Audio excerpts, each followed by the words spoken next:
నేరం చేసే వాళ్లకు రక్ష, ప్రశ్నించే వాళ్లకు శిక్ష. గుడులు ధ్వంసం చేసిన వాడికేమో తిక్కలోడు, వాడికి సానుభూతి. అదే ప్రశ్నించిన వాళ్ళకేమో అరెస్టులు, వాళ్ళు చేసింది నేరం. ఇప్పుడు మన తెలంగాణ రాష్ట్రంలో జరుగుతున్నది ఇదే కాంగ్రెస్ ప్రభుత్వం చేస్తున్న ప్రజాపాలన. కాంగ్రెస్ మంత్రుల గురించి ఎవరైనా తప్పుడు వ్యాఖ్యలు చేసినా, ఎవరైనా ఏమైనా ప్రశ్నించినా, వాళ్ళ గురించి సోషల్ మీడియాలో ఏమైనా రాస్తే వెంటనే సిట్టు విచారణ చేసేస్తారు. 150 స్పీడ్లో కార్లు స్టార్ట్ చేసుకొని పోలీస్ శాఖ పోతుంది.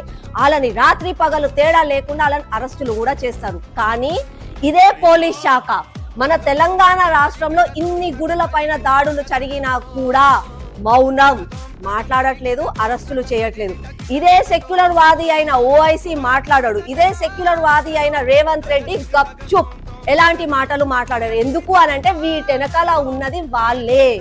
ఓవైసీ వాళ్ళని పెంచి పోషించి ఇట్లా దాడులు చేయండి అని చెప్పి ఎంఐఎం పార్టీ వాళ్ళు పంపిస్తారు. ఎంఐఎం పార్టీ వాళ్ళు చేసిన దానికి వాళ్ళకు భయపడి కాంగ్రెస్ ప్రభుత్వం నోరు తెరవదు. ఎందుకంటే వీళ్ళందరి ఎజెండా ఒకటే, డివైడ్ అండ్ రూల్. ఇదే ఎజెండా తోటి వీళ్ళు వెళ్తుంది. ఇదంతా జరుగుతుంది ఏదో కేవలం ఇన్సిడెంట్ కోయిన్సిడెన్స్ కాదు. ఇదంతా జరుగుతుంది ప్లాన్డ్ గా, టార్గెటెడ్ గా. ప్రజలు ఇప్పటికైనా మేలుకోండి. నేను ఇలా మాట్లాడాను కదా, ఇప్పుడు ఆల్ ఆఫ్ ఎ సడన్ అరే ఈమె బీజేపీ ఆమె కాబట్టి ఈమె కమ్యూనల్ అని అంటారు.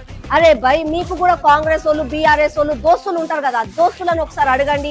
అరే సరే ఈమె చెప్పింది పక్కన పెట్టండి, కానీ ఇన్ని సంవత్సరాల నుంచి ఎందుకు కేవలం మన హిందూ గుళ్ళ పైననే దాడి జరుగుతుంది? దాడి జరిగినోడు తిక్కలోడు అని చెప్పి ఎందుకు చెప్తున్నారు?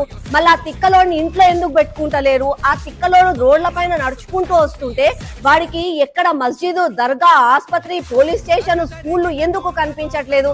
వాడేదో గూగుల్ మ్యాప్ పెట్టుకొని వచ్చినట్టుగా కరెక్ట్ గా గుడి ముందుకే వచ్చి ఎందుకు టార్గెట్ చేస్తున్నాడు? ఈ ప్రశ్న మీరు చెయ్యండి. మీరు చెయ్యరు. ఎందుకు? మనలోనే కదా సెక్యులర్ వాదులు చాలా మంది ఉన్నారు.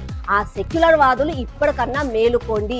మీరు మీ పిల్లలకి కూడబెట్టాల్సింది ఆస్తులు, సంపద కాదు. మీరు మీ పిల్లలకి కూడబెట్టాల్సింది మంచి సమాజం. ఓ కోట్ల రూపాయల ఆస్తులు ఉంటే ఏంది, కనీసం మీ బిడ్డ ఇంట్లోకి వెళ్ళి బయటికి వెళ్ళలేకపోతే అన్యాయమే కదా. ఆ డబ్బులు ఏం చేసుకుంటారు? మంచి రక్షణ లేకపోతే ఎట్లా? దయచేసి ఇప్పటికన్నా మేలుకోండి. నేను రేవంత్ రెడ్డి ప్రభుత్వాన్ని ఒకటే అడుగుతున్నాను, మీ మంత్రుల గురించి ఏదో వాక్యాలు రాశారని చెప్పి జర్నలిస్టులను రాత్రి అరెస్ట్ చేస్తావు కదా, అదే మా తల్లి, మా దేవాలయంలో దాడులు జరిగితే ఎందుకు అరెస్టులు చేయట్లే? ఎందుకు నోర్లు వడిపోయినాయి మీవి అని చెప్పి నేను ఇవాళ ప్రశ్నిస్తున్నా. ఇవాళ ఇది ప్రశ్ననే, రేపు ఇంకా ఎదురు దాడి చేస్తాం. అప్పుడు ఏం చేసుకుంటారో రేవంత్ రెడ్డి ప్రభుత్వం. ఇప్పటికన్నా మేలుకోండి.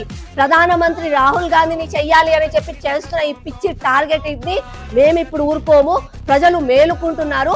ప్రజలు ఒకవేళ తిరగబడితే ఏమైతుందో మీకు బాగా తెలుసు. ఇప్పటికన్నా మేలుకొని ఈ దాడులు చేసిన వాళ్ళని శిక్షించండి. మళ్ళా దాడులు జరగకుండా చూసుకోండి.